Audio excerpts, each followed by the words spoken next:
Hi, Bob. How are you doing today? Good afternoon. Very well, Nicole. How are you? Not bad, not bad. So, explain a little bit what you do. And you're from New Jersey, so go right ahead. Sure. Well, I'm, as you said, from New Jersey. I'm 10 miles, though, from Times Square, New York City. So I'm just on the cusp of Manhattan. And my business is business development. What I try to do is teach people how to expand their businesses and also their life skills uh, by virtue of creating relationships with other business professionals. Excellent. And I know you've been involved in various industries. So, why don't you tell me a little bit about that? Okay. Well, my original industry was hospitality, where I was a restaurateur, a restaurant consultant, and eventually I was a restaurant critic in New York City. Um, Very cool. During that time, yeah, everyone wants to be a restaurant critic. Very, very cool. Uh, and it was very interesting part of my career. And what happened was, while I was a consultant, a critic at the same time. I happened on a network in New York City, a business development network called American Business Associates. And quite frankly, being involved in that network changed my life. Uh, I was, a regular participant, and they had the usual cast of businesses, various categories of finance, legal, real estate, all of the business categories that touch on, opportunities in various sections of the business community. Well, during that time, I showed up at a meeting I didn't want to go to. I actually didn't want to get out of bed one February morning because it was raining and sleeting here, and it was just an ugly day. But I had made the commitment. I had joined the organization. I made a business investment in it financially. And so I went to the meeting. And the short version of that is at that meeting, I met the editor of the Times Ledger, who hired me as a restaurant critic, which literally changed my life. Uh, Amazing. my business took off beyond expectation. Simple moniker. I was heads above any competition because I had that moniker, and I was very, very successful. From there, I was living under the right stars, so to speak. The people who owned American Business Associates came to me and said they liked the way I handled myself in network groups and asked me if I'd be interested in buying the rights to the state of New Jersey to develop their groups, which I did do 20 years ago. So I own American Business Associates, business development groups here in New Jersey. I also started another network called ProNet Hospitality Alliance, which is a network of businesses that service the hospitality industry. So I've been always able to keep my hospitality DNA in check while still pursuing a business like career in business development. Beautiful. So Beautiful. Like you've had the journey, right? yes. What are you working on today? Like what are you working on right now? Oh, right now it's very interesting because I've been doing this for so many years, and if I could backtrack just a bit, the original member of my organization 20 years ago is still with me. Wow. I have about a half a dozen members that have been with me between 14 and 16 years. And for them to show up every 2 weeks and meet for 2 hours, they must be getting something out of it. There's got to be, the value proposition has to be right. When we used to meet in person, we used to tease that they came for the bagels Right. and coffee. Well, we don't do that anymore because of the pandemic. We meet virtually. So they still come out and still participate and still are proactive in the organization. What we're working on now, though, is, through this evolution of business, the pandemic situation, the way you meet people today, how you network today has completely changed. I mean, in the last 2.5, 3 years, it has completely stood on its head. It is not done anywhere near the way we used to do it. So you have to keep recreating and re-educating people on what works and what doesn't work. So this morning I had a meeting, and I will have a meeting tomorrow morning with my groups. And what we're doing right now is we're doing a little shift, and we're not focusing on networking as much as marketing plans. And the idea here is that the marketing plan is going to help you network, because I've created small focus groups with my members, and they all in these groups share a certain synergy. Either they're in a real estate business or they're in the financial business or whatever it is. And in doing that, they understand the jargon, they understand the needs of each other, but they can explain what they're looking to do in 2023 to be successful. And then their partner in this focus group can, first of all, listen to them and offer suggestions or ask questions. And then secondarily say, well, have you thought about doing it this way? Or have you thought about this part of the market segment, which is one of the things that come up more often than not.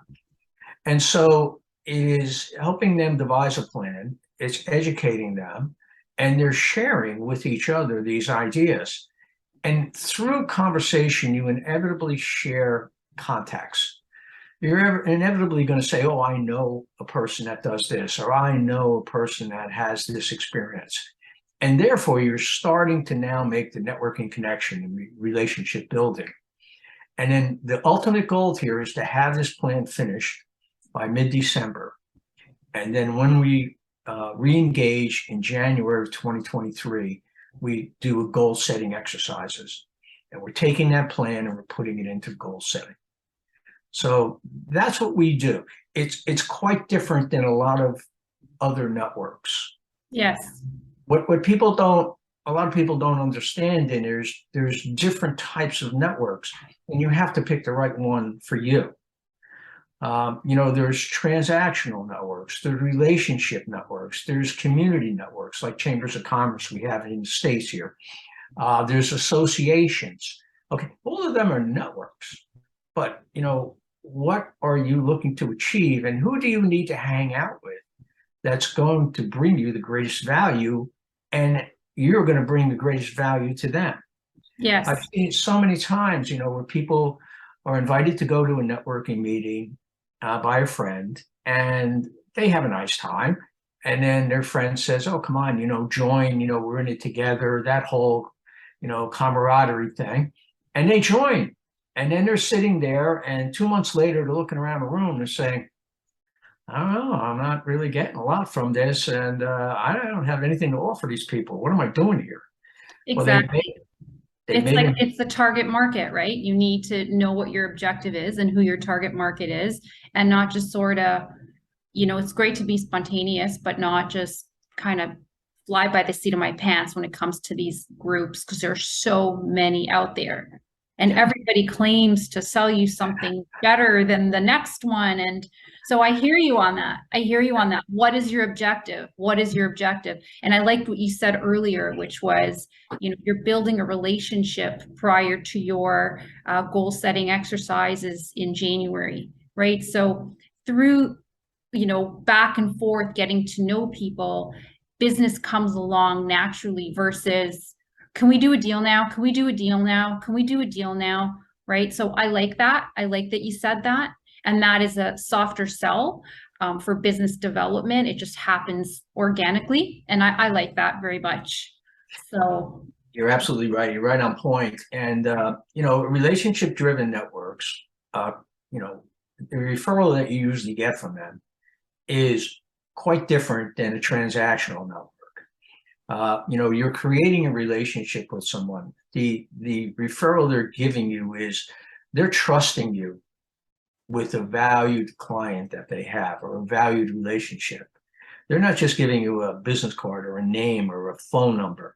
they're giving you a part of themselves, because, there is a jeopardy involved here. If you screw it up, you're screwing it up not only for yourself, but for somebody else. Yeah. And that's a heavy thing when, you look at, let's say, an accounting firm, that when they get a client, a mid-sized accounting firm is looking at having that client for 20 years.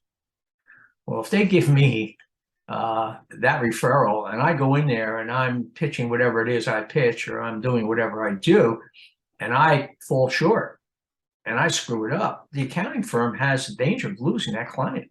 Yeah, it's scary, and this stuff happens. So I have a question for you. Sure. I'm going to challenge you on this one. Okay. What would you tell somebody who's starting out and they're new in business? And the reason I ask this question is no one is going to start off perfectly without failure. So what if, a company is just starting to get off their feet, and, obviously mistakes happen along the way. We have to learn from those mistakes. So what, there's that fine, dance of like, well, I have to learn X, Y, and Z still, but I still have to run a business and I might not get it right. What would you tell that individual or that firm to do? Well, understand that, you're creating a reputation for yourself. And in doing so, you have to be honest with yourself. Don't be intoxicated by, the size of a company or the person you're going to be speaking to. If you have confidence that you can truly deliver the services that you say you can to the individual, then go for it. It's fine. That's how you build. But don't go in and look for the introduction to, a multi-million-dollar operation, and they're going to introduce you to the CEO or CFO or, whatever, and, go in there and offer, a whole lot of false hope, benefits that you can't deliver on because they're going to hire you, and you're going to fall short, and you're going to ruin the reputation. You're going to be out of that network for sure. Yeah. And it's contagious. It follows you. In networking, there are takers and there are givers. And people that are takers are found out very early. And that reputation will follow you throughout your career. You'll be successful, you'll have business, but, not what you could have. So would you say those individuals who are just new and, you're telling them, just be straightforward, go for it. But if they can't fully fulfill, then contract out third parties. Yeah. And go ahead. And the other thing is to pick a mentor. First of all, if you are in a professional network like I run, this is what I do for a living. Okay. It's professionally organized. I'm willing to be anyone's mentor. Okay. I'm willing to put my 20 years experience or more into whatever it is they're doing to help them be successful. Pick a mentor, pick somebody you admire, you trust, and you value your relationship with. And if you're not sure, just go to them and say, look, I got this offer and I think I could do it, but, there's a chance it could go sideways. What do you think? Mm-hmm. And you have an advisor and somebody to guide you. Don't be embarrassed by asking. It's one of the biggest tripwires that exists in networking. People do not know how to ask for themselves. They know how to ask for everybody else, but for themselves, they feel it makes them look weak. It makes them look unprepared. It makes them look unsuccessful. Okay. It's none of those things, but they have to have the confidence and understanding to say, can you give me a hand here? Can you help me? I'm really trying to break into this area. This is why. And I'm really looking to meet this person or someone in that, business genre. And be shocked. Everybody's dying to help you. There's no better feeling than give somebody a really helping hand. Oh, for sure. And, prior to us, when we were chatting earlier, we talked about how business development links straight into mindset. And I think that's what you're getting to here when you're talking about confidence and just being vulnerable and asking for help. So what would you say when it comes to mindset? Like, where should someone begin? Well, the biggest thing that they have to understand is giving without expectation. You know, they can't expect people to give back to them just because they're willing to give to someone else. It is something that comes up all the time, and people will come to me and say, geez, you know, I gave Nicole, you know, a couple of references. I also invited her to an event and everything, and I got nothing in return. You know, you have to be patient. It will come back to you. A lot of what I do has metaphysics involved with it. We sincerely believe in my groups that energy is a big factor in people's success. We believe in forecasting. We believe in meditation. I don't want it to sound like a cult, because it's not, but like attracts like, you know, it just is what it is, you know, laws of attraction, you know, like attracts like. If I like you, I want to help you. I want to be your friend. I want to have a relationship with you. If I don't care for you, you know, well, it's nice to meet you, but life goes on. So you know, the mindset has to be that you're committed and honest, you know, with the group. You can be trusted, and you're in it for the right reasons. You're in it for growth. You're in it, you know, to grow not only your business, but yourself. And if you can do that, you know, you can be very successful. And as I said, you know, the people who are legitimate in the sense that they are truly in it for that reason, show up right away, and there's little or no question. People that aren't in it for those reasons and are in it for other reasons, for self-gain and things like that, it'll show up, and you know, it'll present itself in the right way, and life will go on. So you know, coming in, you know, you do need the right mindset. You also need the right expectations. You know, people have these expectations that they're going to come in and, you know, join a group, doesn't matter which one, and, you know, they're the best at what they do, and so they're going to be most successful, and they expect that they make this investment of time and money, because these groups do cost money quite often. My groups are fairly mid-priced, and they anticipate that they're going to get, like, you know, a half a dozen really solid referrals, you know, within 3 months. Does it happen? Sure. You know, all of a sudden there's a synergy that goes on, and, you know, it's an automatic, and somebody, you know, reaps those benefits. Probability is no. You know, you have to develop trust with the people who are going to refer you. You don't do that in 90 days. You know, you have to develop that relationship, and people have to understand what you do. And again, another tripwire. People quite often don't know how to explain what they do. They know what they do, and they know all the jargon that goes into their business. But, you know, for them to convey that message to somebody else, you know, they rely on an elevator pitch, which is not a good thing. No. You know, I'm not a fan of it. You know, I would rather you tell me a story than tell me an elevator pitch. You know, and then what happens is they have a segment of their business where it's not getting any activity because they never told anybody about it. You know, I had a meeting this morning, and you know, we were doing that marketing program, and I have an attorney who's an employment attorney, but he does a plaintiff. Okay, he doesn't do the corporation. That's a hard fit. You're in a group of corporate people, you know, and you're asking them to refer people that are suing corporations.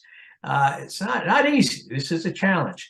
But what he also does is he does CEO, CFO, C-suite contracts reviews.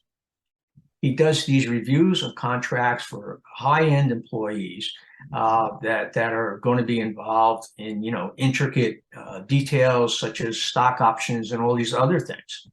And he rarely plays that card. He rarely talks about it. And we talked about it this morning, dragging it out of him that this is a big piece of business, because that's easy for us to refer you. Mhm. You know, the groups that I have, people will know this all the time. They're getting contracts with, you know, all different types of industries. And so that could be a great revenue stream for him. But he And was, why do you think he doesn't talk about it? Just out of well, curiosity. if I had to guess, and I'm giving an opinion of a personality more than anything, not data. I think that he loves going to court. I think he loves, you know, that challenge of defending his client and getting his client a victory of sorts. You know, getting his client compensated for a harm that they experienced.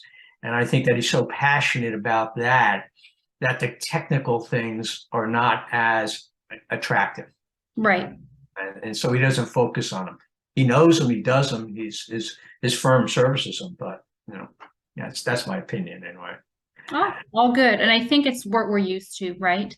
Yeah, I did a, you know, a bunch of coaching sessions in the healthcare sector. And, you know, great people. I've met some great people, and they were very comfortable presenting to other medical professionals. But, you know, to deliver a generic presentation, wow, how do I do that? You know, so it's what we're used to. And developing the mindset to getting out of what we're used to, I think, is really key. But it's just so uncomfortable, right? Nobody wants to do those uncomfortable things, but that's where it Well, all starts, I think. there's no doubt about it. And you bring up the medical industry, which is, you know, one of the fastest growing, largest industries in not only this country, but in the world. They really don't get networking at all.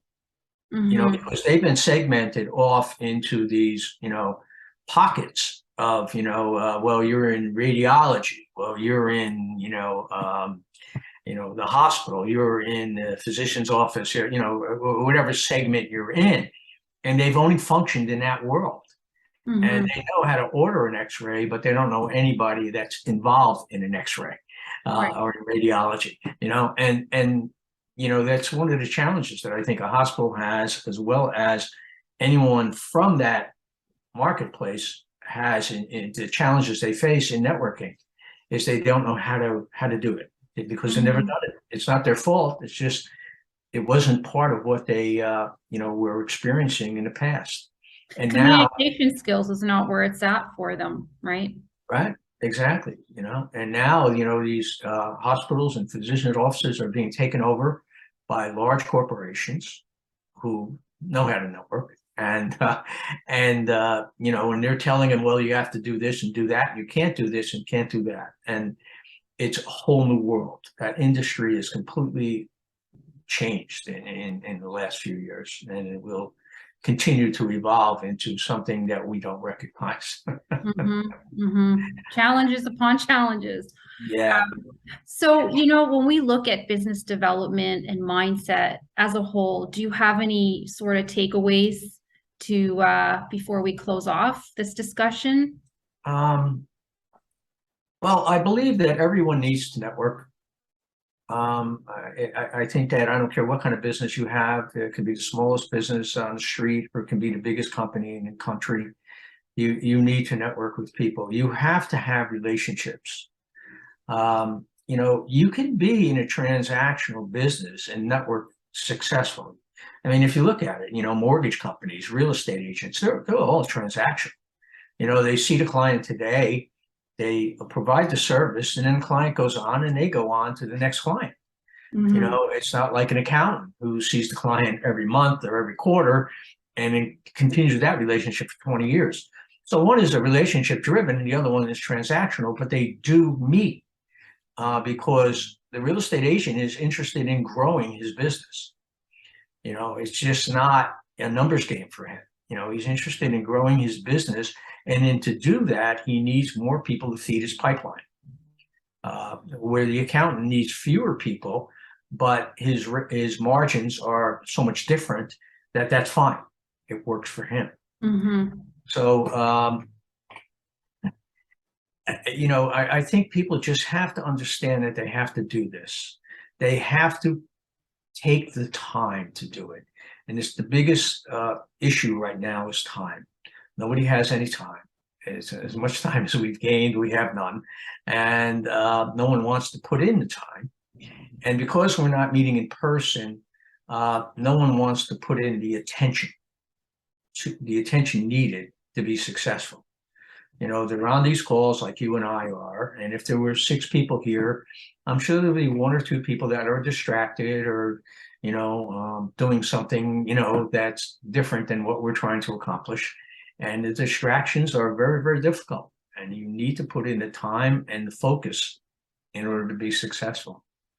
You know, I've seen it all. I've seen, you know, children on laps of clients. I've seen dogs, cats, parrots, and a variety of things come into networking meetings that I never saw before. Yeah. But you know, that's what happened during this pandemic. So Yeah. But you know what? We are meeting face to face more and more these days. So, yes, you know, it is coming back. It is coming back. But like you said, it's still happening. Quite a lot of, you know, these discussions are done via Zoom or well, online somehow. So I hear you on that. But yeah, it is well, slowly coming back. it is, and I don't think it'll ever be the same. I think there's a hybrid version of this. And look, the benefits of Zoom are sitting right before you. I mean, you know, I would have never met you hadn't been for LinkedIn and Zoom or technology, whatever you want to give the credit to. Mhm. But at the same time, it would have really been nice to meet, you know, over lunch or in a office space, Mhm. and the you know the difference that you get in that vibe, you know, the body language, all that comes into play. So, you know, I'm grateful that we have this because, quite frankly, it saved my business during the pandemic. But at the same time, I'm going out there and I am meeting with people. I do public speaking, so I'm giving a talk on the 15th of this month to a group of people. So it is slowly coming back. Yes. Well, look, thank you so much for your time today. What's the best place for people to find you? Well, the best place for them to find me is on my website, which is really simple. It's www.bobputt.com. Beautiful. I'll make sure that the info is in the description box. I thank you, Nicole. Thank you again. I appreciate this very much, and you have a wonderful day. Thanks again.